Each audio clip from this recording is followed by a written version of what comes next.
안녕하세요. 세미책방의 쌤입니다. 제가 그동안 바쁘다는 핑계로 책 소개를 거의 못 드리고 있었는데요. 앞으로는 적어도 2주에 한 번 정도는 영상을 올리려고 해요. 그래서 혹시 제 채널을 구독하고 계신 분들이 있다면 앞으로도 많은 사랑과 관심 부탁드리고요. 그리고 응원도 많이 해주셨으면 좋겠습니다. 오늘 오랜만에 제가 소개해드리려고 가지고 온 책은 한강씨의 소년이 온다 라는 이 책이에요. 한강씨는 얼마 전에 채식주의자라는 책으로 맨부커 인터내셔널 상을 수상을 했었는데요. 그래서 지금 아마 베스트셀러 1, 2위가 이 한강씨의 책일 거예요. 사실 저는 이 책보다 채식주의자를 먼저 읽었었는데요. 도대체 어떤 상이길래 맨부커상 후보에 올랐나 해서 읽었다가 정말 깜짝 놀랐었어요. 제가 이 다음 영상에 채식주의자에 대한 이야기를 들려드릴 예정이라서 제가 놀란 이유는 아마 다음 영상에서 확인하실 수 있을 거예요. 아무튼 이 책은 5.18 광주 민주화 운동이 배경으로 깔려 있는데요. 그래서 이 책을 사실 읽을까 말까 좀 망설였어요. 왜냐면 다들 그러시겠지만 이 5.18에 대한 글이나 영상을 보고 나면 마음이 너무너무 무겁고 저 같은 경우는 좀 그 후유증이 오래 가더라고요. 그래서 고민을 좀 했었는데 그래도 결국에는 읽고 또 며칠 우울증을 좀 앓았었습니다. 줄거리에 대해서 간단하게 말씀을 드리면 1980년 5월 18일부터 시민군이 계엄군에게 점령당했던 27일까지 그 열흘간의 광주를 겪은 사람들의 이야기를 담고 있어요. 6개의 장에 하나의 에필로그가 포함되어 있어서 총 7개의 장으로 구성되어 있고요. 각 장마다 이 열흘을 각자의 방식으로 겪은, 그리고 지금까지도 겪고 있는 사람들이 하나씩 등장을 해요. 우선 1장은 가장 중요한 인물인 동호라는 소년에 대한 이야기예요. 동호는 17일 날 어쩌다가 시위 행렬에 휩쓸려 가게 되는데 거기서 같이 갔던 가장 친한 친구인 정대가 그 시위를 제압하는 군인들 총에 맞아 죽는 걸 목격하게 돼요. 그래서 그 뒤로 정대의 시체를 찾으려고 이곳저곳 돌아다니다가 도청 민원봉사실에서 그 시체들을 수습하고 있는 은숙이랑 선주를 만나서 또 우연하게 한 조가 돼서 이제 상무관에서 허드렛 일을 하게 되는 그런 학생이에요. 그리고 2장은 동호의 친구 정대의 이야기인데요. 정대는 굉장히 순수하고 착하고 또 조금은 용감한 그런 친구예요. 정대는 특이하게 죽은 혼이 돼서 자신의 상황을 이야기를 하는데요. 그 쌓여가는 시체들, 그리고 악취나고 계속해서 썩는 그 몸뚱아리, 나약한 몸뚱아리와 그리고 아직까지 살아있고 깨끗하고 투명한 그 영혼, 정신, 이 몸과 영혼, 이 두 가지를 약간 대조적으로 묘사를 하고 있어요. 3장은 아까 제가 동호랑 한조였다고 했던 은숙이에 대한 이야기예요. 당시에 은숙이는 고등학교 3학년이었는데 지금 3장에 나온 은숙이는 이제 20대가 돼서 출판사 편집자로 일하고 있어요. 은숙이는 80년 5월 27일 날 계엄군이 상무관을 쳐들어온다는 이야기를 듣고 결국에는 집으로 돌아가게 되거든요. 그래서 지금까지도 혼자 살아남았다라는 죄책감에 쌓여서 살아가는 인물입니다. 4장은 가장 중요한 이야기가 포함되어 있는 장이에요. 4장은 27일 날 상무관에 끝까지 남아있었던 그 교대생의 인터뷰거든요. 그런데 교대생이 말은 하고 있지만 교대생이 말하는 주된 내용은 그 27일 날 남아있었던 또 다른 대학생 김진수에 대한 이야기예요. 김진수는 어떤 인물이었냐면 그 상무관에서 실무를 담당하던 학생이었는데 겉모습은 팔다리가 가늘고 예쁘장하고 약간 여리여리한 모습으로 묘사가 돼요. 근데 그런 외형과는 달리 굉장히 책임감 있고 그리고 적극적이고 그래서 그 민주화 운동에 참여했던 약간 진취적이면서도 정의로운 대학생들을 대변하는 약간 전형적인 그런 인물이에요. 제가 아까 이 4장이 가장 중요한 장이라고 말씀드렸던 이유는 다른 장들에 비해서 이 4장이 굉장히 많은 정보를 담고 있어서인데요.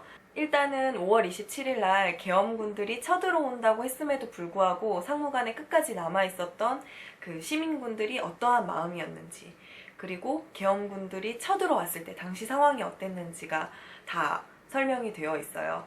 그리고 결국 포위된 시민군들이 유치장에서 어떤 생활을 했고 어떤 고문을 받았는지, 또 그때의 악몽 때문에 현재까지도 얼마나 비참한 삶을 살고 있는지, 이런 이야기들을 들려주고 있어요.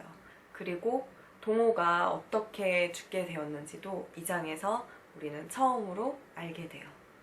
5장은 선주의 이야기인데요. 아까 그 은숙이랑 시체를 수습한다고 했었던, 지금 선주는 40대고 영상, 음향 이런 걸 편집하는 일을 하고 있어요.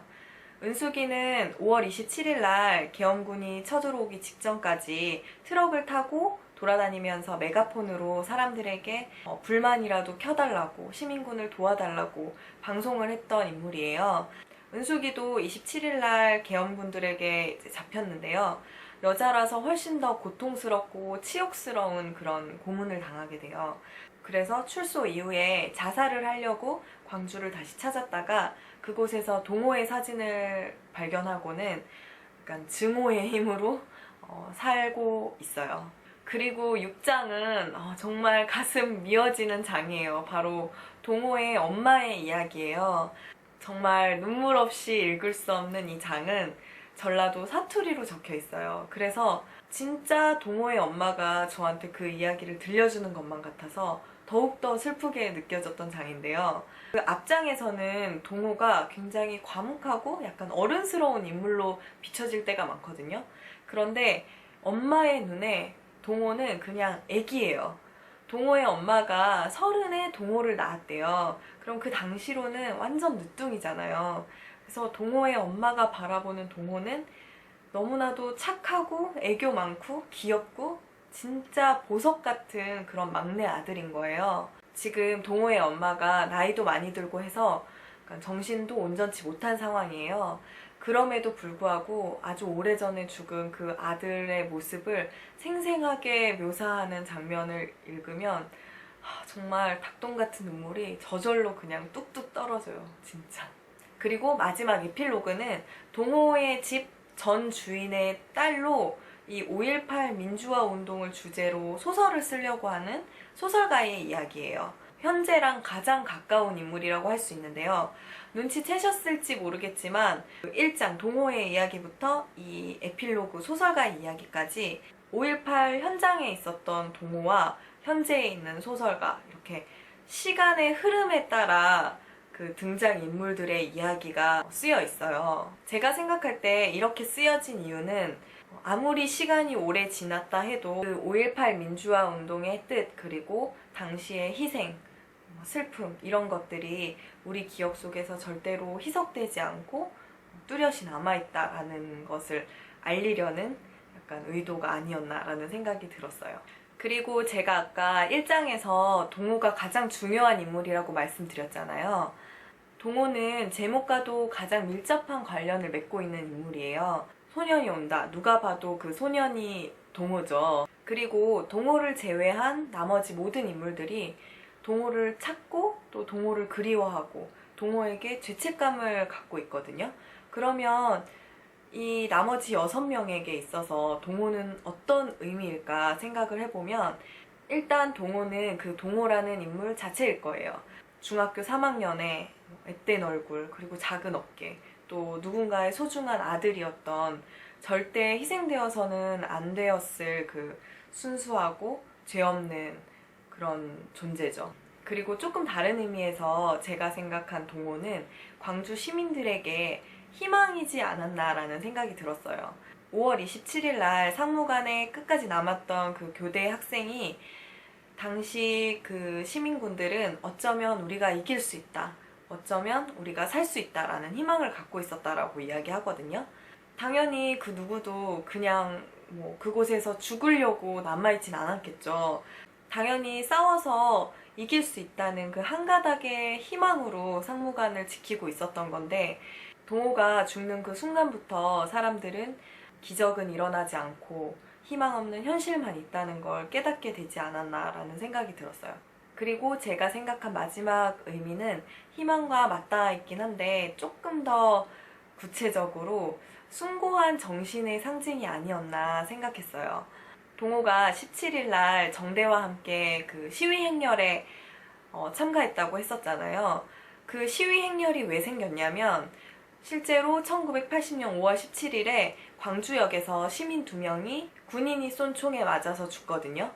거기에 이제 광주 시민들이 분노를 느껴서 그 시체 두 구를 앞세워서 이제 시위 행렬을 했었던 거예요. 동호는 정대가 이제 죽었을 때 자신에게 정말 소중했던 친구, 그리고 아무 죄도 없는 정대가 죽었다는 거에 대해서 굉장히 분노와 죄책감을 느끼는데 5월 17일에 그 무고한 시민들이 죽었을 때 아마 광주 시민들도 같은 마음으로 그 시위를 하지 않았나라는 생각이 들었어요. 그리고 5월 27일 날 동호가 계엄군 총에 맞아 죽는데 그때 동호가 어떤 상태였냐면 동호는 무기도 하나 들지 않고 심지어 항복하는 자세를 취하기 위해서 손을 머리에 얹고 나오고 있었어요. 그런 동호의 죽음은 이제 인간에 대한 신뢰를 산산조각 내는 거였고 또 남아있는 사람들이 앞으로 인간으로서의 존엄이라고는 찾아볼 수 없는 삶을 살게 된다라는 시작점 같은 거라고 할 수 있죠. 결국 광주 시민군들은 이제 자신들이 나라를 위해 그리고 시민들을 위해 민주주의를 위해 싸운다라는 숭고한 정신을 가지고 있었는데 그 불씨는 점점 사그라들 수밖에 없고 또 죽음과도 맞바꿀 수 있다고 느꼈던 그 강렬하고 고귀한 그 양심을 경험했었던 사람들이기 때문에 그것을 잃어버렸다는 그 죄책감 그리고 그것에 대한 그리움을 가지고 살아간다라는 생각이 들었어요. 그런 의미에서 저는 이 책을 읽으면서 그 숭고한 정신과 동호라는 인물이 잘 맞아 떨어지고 있다라는 느낌이 들었어요. 에필로그에서 소설가는 동호의 둘째 형을 인터뷰하는데요. 둘째 형이 앞으로 누구도 자신의 동생을 모욕할 수 없도록 소설을 잘 써달라는 말을 해요. 저는 이 말도 굉장히 와닿았는데요. 등장인물들이 사실 다 굉장히 평범한 사람들이에요. 심지어 평범하다 못해 약간 평범한 사람보다 약간 약한 느낌의 사람들이었어요. 그런데 그 약한 몸에 깃들어 있던 강인하고 투명한 유리 같은 정신을 우리가 부서지지 않도록 지켜주지는 못했지만 그 유리 조각을 우리가 밟아서는 안 될 것 같아요. 그리고 앞으로도 절대 잊어서는 안 되고 후유증을 겪고 우울증이 오더라도 관심을 갖고 늘 곁에 두어야 할 사건이 아닌가라는 생각이 들었어요.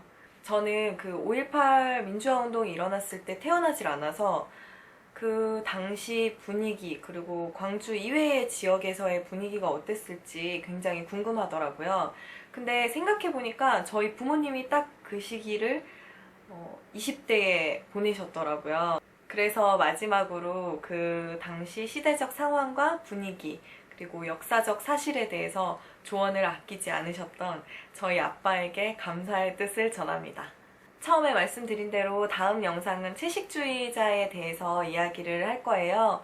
그래서 관심 있으신 분들은 미리 읽어보시고 또 저와 어떻게 다르게 생각하고 계신지 비교해보면 더 재밌을 것 같아요. 그럼 오늘도 영상 끝까지 봐주셔서 너무 감사하고요.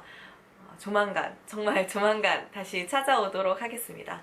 그럼 그때까지 좋은 책 많이 읽으세요. 감사합니다. 안녕.